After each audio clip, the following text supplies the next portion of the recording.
Hello, greetings. Well, it's been way too long. As I said from the start, I would only upload when I could, and life's been really busy. And well, things are really escalating now on this planet. And just a reminder that all my videos, especially these early ones, they're all about consciousness because all the problems we face um, are always a problem in consciousness, and from there we're affected emotionally, physically, and what have you. But my videos, my presentations that I put together, they're all about growing in consciousness because from there we can solve any problem. So this is the third episode, and it's going to be largely about humanistic psychology. For my day job, I am a therapist, a trained therapist. I'm a counsellor. I work with children and I have worked with adults. And I like the humanistic movement a lot. The guy I'm going to speak about a lot, Dr. Carl Rogers, I have a lot of respect for. And, as with anyone that you're researching, you don't have to agree with everything they say. I don't always agree with a lot of the people that I respect. A lot of the viewpoints I don't take on, but take the bits that work for you. And don't do the thing that I can't stand, and I never implore anyone to do. Don't throw the baby out with the bathwater. So, if you've got a lot of respect for a certain individual and you've learnt a lot from them, you've been inspired by them, they might come along and they might say something you disagree with. Don't throw their whole body of work out, because just because you don't agree with one of their viewpoints, you may like 9 of their viewpoints that really work for you and actually enhance your life and well-being in a lot of ways. So that's a bit of advice.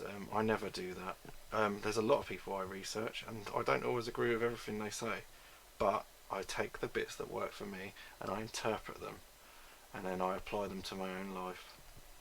So this episode is going to be primarily about this man, Dr. Carl Rogers. He was born on the 8th of January, as it says. He was an American psychologist known for developing person-centered therapy. Now, when you go to see a counsellor, for many of you that may have, there are good and bad counsellors. There's some terrible counsellors out there, but there are some really good ones as well. And the thing I like the most about the person-centered way is it treats the client as the expert. So you go to a counsellor who's practicing person-centered, they will respect your autonomy and they will help you grow. They will help you look at ways, help you find ways to look at yourself and for your own personal growth. They never give advice. I never give my clients advice. I just help them. It's all about empowering the other person, and that's the thing I like about person-centered therapy. Okay, so his main emphasis was on the human potential, which we all have. We all have great potential, no matter what our barriers are, and it's all about growth, people. Some of his theories include, which I'm going to go on to talk about, self-actualization, development of the self, which again is rising in consciousness, unconditional positive regard, congruence, and the fully functioning person. There's a lot of words, you get a lot of sort of wordiness when you study psychology, and I'm hoping to kind of break a lot of it down, because even I read some of it and it's like, it gets a bit wordy. So I've tried, where as possible in this presentation, to break it down into, understandable chunks. And he died on the 4th of February 1987. He often talks about the core conditions, and this is something that as you train, well, certainly as I trained to be a counsellor, that these conditions become part of you, that you carry around. Okay, so they're not just like a mode you switch into. You actually find that you end up being in these modes all the time, and you start to offer them to everyone you meet, and they're really important. But what he's also saying, it stems from childhood, a lot of it, and he says that in order for us to grow, much like a tree that needs sunlight, we need these 3 core conditions. Tree needs sunlight, water and soil in order to grow to meet its own potential. So human beings need the 3 core conditions of empathy, congruence, which is another word for basically honesty, and unconditional positive regard. Okay, so regarding that person in a positive light, regardless of what they've done. You know, I'm not saying evil doesn't need to be called out, because I absolutely do think it needs to be called out. But if you can regard most people positively, and you offer them the chance for growth, especially in childhood. Okay, so empathy, broken down, really simple to understand. The ability to understand another person at a deep level. True empathy is like feeling the other person's feelings as if we are them. I've always been, I can only speak from personal experience, but I've always been extremely empathic. I remember as a child literally being able to take on other people's pain, which, in many ways is a double-edged sword, because you're so empathic and sensitive that you feel other people's problems. But what I've learned to do as I've got older and wiser is learn to control that empathy. So, I do a lot of what's called bracketing out. When people lay a lot of emotional stuff on you, and you have to ask yourself, if it's affecting you, is it my stuff or is it theirs? Not because you're not caring, it's about looking after yourself. But empathy basically is walking a mile in another's shoes, Congruence, also known as genuineness, is an essential part of relationship building. When people are honest and are true with themselves, and it does start with the self. Be true with yourself first. It helps us form trusting relationships. It is also vital that we are congruent, which is another word for honesty, with our own self, and can be accepted as such. Okay, so it's also about knowing your flaws. I know for a fact I have a lot of flaws. I've worked on a lot of them in my life, but I think we're constantly in a state of bettering ourselves and trying to overcome our flaws, and that comes into shadow work, which I'm hoping is going to be my next episode, so I won't go too deeply into that. When we are not honest with ourselves, Rogers said that we are in a state of incongruence. Now what that means is we're not being honest with ourselves. So and as this goes on, this should become clear what happens to us. The third core condition, unconditional positive regard. Simply being loved and accepted for who we are, even if we have done something wrong or made a mistake. Like I said, I'm not saying that some actions, there is a clear line between what's evil and what's not, and a bit further down the line I'm going to go on to talk about natural law, and that will hopefully make that clear. But if you don't condone someone and you see the potential in them and you love and accept them for who they are, it makes them more confident. And I'm particularly thinking about childhood. Think about your own childhood, where you always offered these three core conditions. And it also, like he says there, it makes you confident to try new things because they will do so without the fear of judgment. Okay, and again, I'm not saying judgment's wrong. It's needed and necessary in the right term, but we're looking at a basic, childhood development here. Okay, the self-image and ideal self. Okay, so on the left you've got an incongruence, which means dishonest. Okay, on the right you've got a congruent, and as you see those circles, so what he's saying here, on the left, in the left-hand circle on the left, you've got the self-image, how you view yourself. On the right is your ideal self. Okay, so an easy way to look at this is weight. If your self-image is that you are heavily overweight, whether or not that's true or not, you will not be living your ideal self. You will not be happy with yourself. So therefore, those circles are further apart. Okay, and as it says there, the self-image is different to the ideal self. There is only a little overlap in between. Here, self-actualization, which basically means self-growth, will be difficult because they're not in alignment. On the right, we have a congruence. This is a more honest. When the self-image is similar to the ideal self, there's more overlap. So this person is more likely to go on to grow, to self-actualize, which we'll break down in a minute. And I think that's key to his work. It's also key to when I work with clients, when they come in, if they're in a state of incongruence, what you're hoping to do through counselling, through getting them to look at themselves, is to bring those circles together, like on the right, and make it more congruent so they can be honest and deal with their demons. Okay, self-worth and self-esteem. Simply put, Self-worth or self-esteem is the extent to which you value yourself. You can have positive self-worth or negative self-worth. I think I've done a slide for that. If you're in a state of high self-worth, you will have often presents itself as in confidence in your own abilities, self-acceptance, knowing who you are basically, and accepting that, accepting your flaws as well. You know, no one's perfect. In a 3D world, in this physical world, no one is perfect. We've all got things to work on, or you wouldn't be here. Okay, not worrying about other people's perceptions. You know, I often laugh because one of the biggest pills of wellness you can take is just to screw other people's opinions.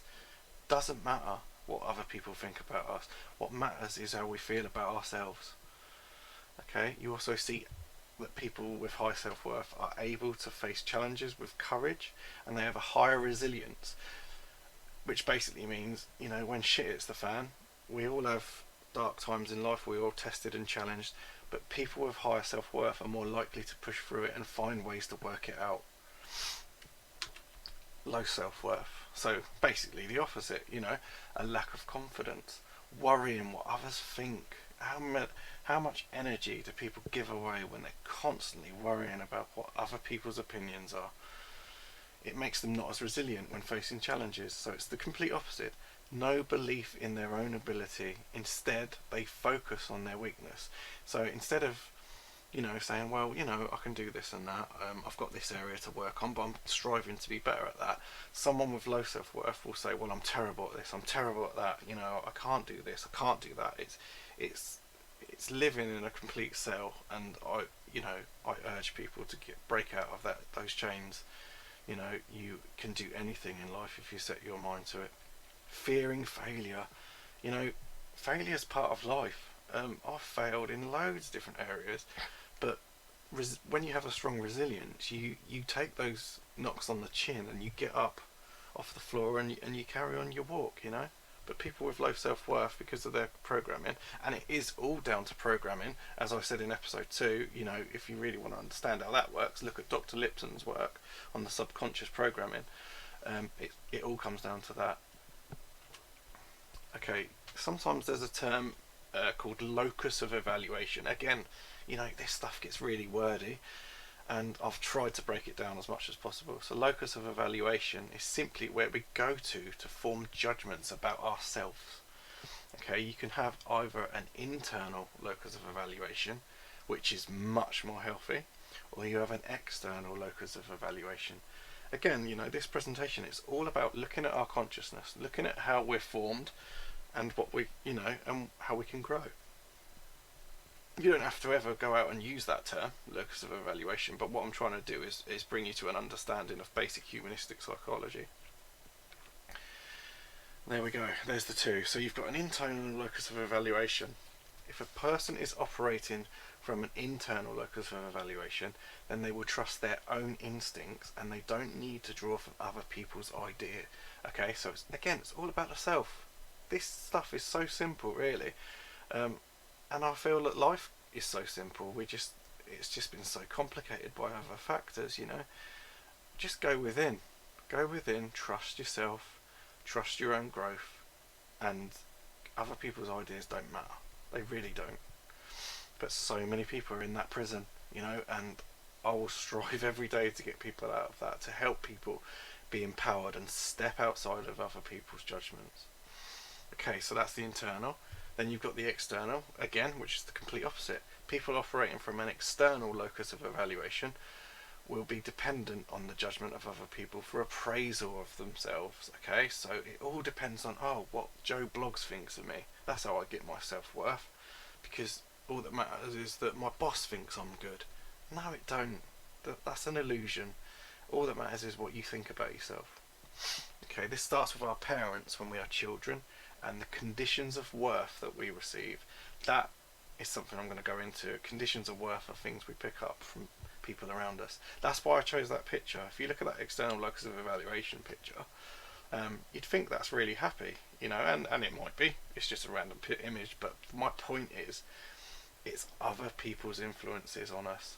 It's, you know, and the people we meet first in our lives when we're first born to this planet, is our parents and grandparents and our closest siblings, and all those people can have an effect.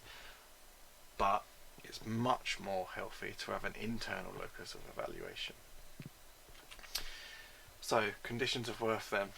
These are the messages we take on board which tell us what we need to do in order to be valued by others, which again is another illusion. We don't need to do anything to be valued by others, we just need to be ourselves.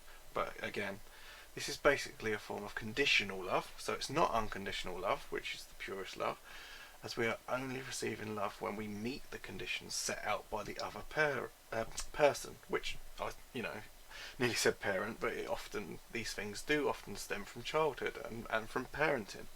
Parents are our greatest teachers, but can be our greatest. They can do the most damage, as well. So, these are some examples. Do as you're told. If you're not doing as you're told, you're not worth anything. Work hard. How many people think that life's just about working hard and earning as much money as you can? It's just utter nonsense. That's one. Boys don't cry. That one annoys me.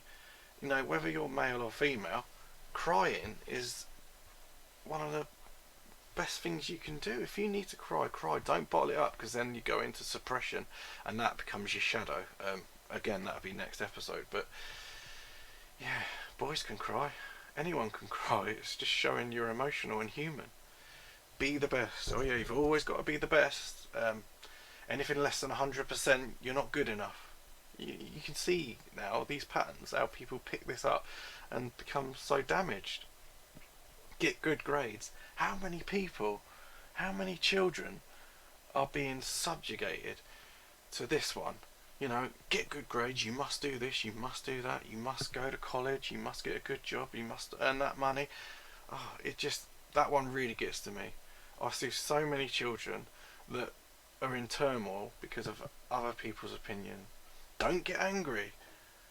To hell with that. If you're angry for a reason. We shouldn't suppress our emotions, because that will create bigger problems. Self-actualization. This is a quote from Rogers. The organism, he's talking about us, has one basic tendency and striving: to actualize, maintain and enhance the experiencing organism.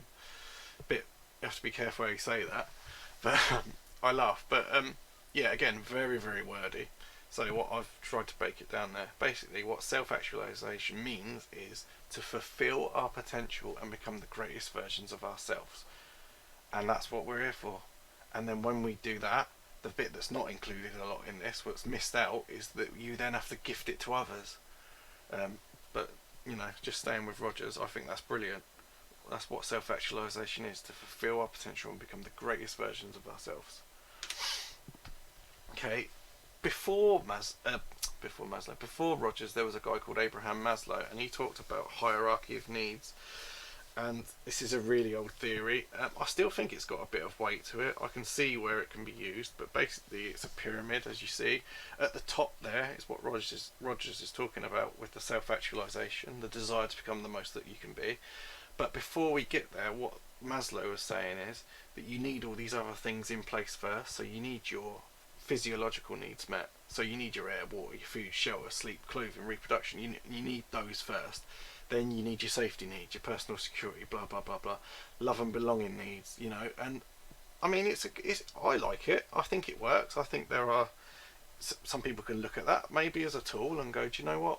Where am I lacking? Do you know what? I've got some self-esteem issues, and then look at, maybe that comes from some bad friendships and the love and belonging. It could work like that. So I still think it's a good tool. It's quite old, and a lot of people say, well, it's dated, but if the wheel's not broken, don't fix it. So I still think it holds good weight. Okay, I think this is the last slide. This is kind of the top of what he's talking about, and what he calls the fully functioning person. To me, what a fully functioning person is someone who is basically, I'm struggling for the words, at the height of their game. They're a very advanced being, basically, because they're let's read it. Rogers describes someone who is fully functioning as someone who has embraced existential living, which basically means they are living in the here and now. And this is a quote from him. Such a person experiences in the present with immediacy. He is able to live in his feelings and reactions of the moment. He is not bound by the structure of his past learnings, but these are a present resource for him insofar as they relate to the experience of the moment. He lives freely, subjectively, in an existential confrontation of this moment in life. What I took from that as well, reading it again, was, he's talking about being in the here and now. He's talking about mindfulness, which again, I see so many people worrying about the past, or they're scarred from the past, and I understand how those things go in as a program, but I also see people worrying about the future. Am I going to have enough money? Am I going to have this? Am I going to have that? All we have is now. Time really is an illusion in many ways because of that. He's talking about living in the now, not being bound by the past learnings, but you can use them as a resource. I'm not saying I think the past is important insofar as it teaches us, because when we make a mistake, your mistakes are your greatest lesson. We shouldn't be go and hide in the covers, under the duvet because we've made a mistake, and just be destroying ourselves because of it. We should move forward. And that's the end of the slideshow. I hope you've enjoyed it.